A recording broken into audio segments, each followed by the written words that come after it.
അങ്ങനെ LDFിലെ ഘടകകക്ഷികൾ ഓരോന്നോരോന്നായി നാമാവശേഷമാണ്. ഒറ്റയാൾ പാർട്ടികളെല്ലാം ശ്രീ ആന്റണി രാജുവിന്റെ കസ്റ്റഡിയിൽ ഒരു കേരള കോൺഗ്രസ് ഉണ്ട്.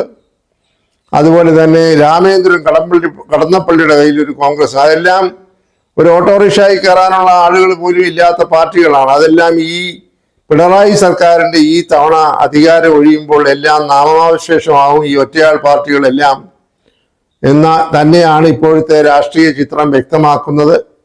ഏതായാലും വിശ്വാസ്യത നഷ്ടപ്പെട്ടു പോയാൽ പൊതുസമൂഹത്തിൽ നിന്ന് അകന്നുപോയി പതനം സംഭവിക്കും എന്നുള്ളതിന്റെ ഏറ്റവും ഒടുവിലത്തെ ഉദാഹരണമാണ് ശ്രീ PC ചാക്കോ.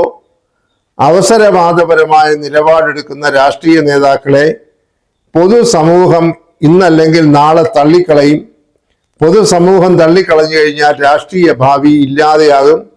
കാരണം മറ്റൊന്നിനും ഉപയോഗിക്കാൻ കൊള്ളാവുന്നവരൊന്നും അല്ല ഈ രാഷ്ട്രീയത്തിൽ നേതാക്കന്മാരായിട്ട് വിലസുന്ന ആളുകളൊക്കെ. അവർക്ക് ആ രംഗമില്ലെങ്കിൽ പിന്നെ ആക്ഷരികമായി അവരെല്ലാം അനാഥമാണ്.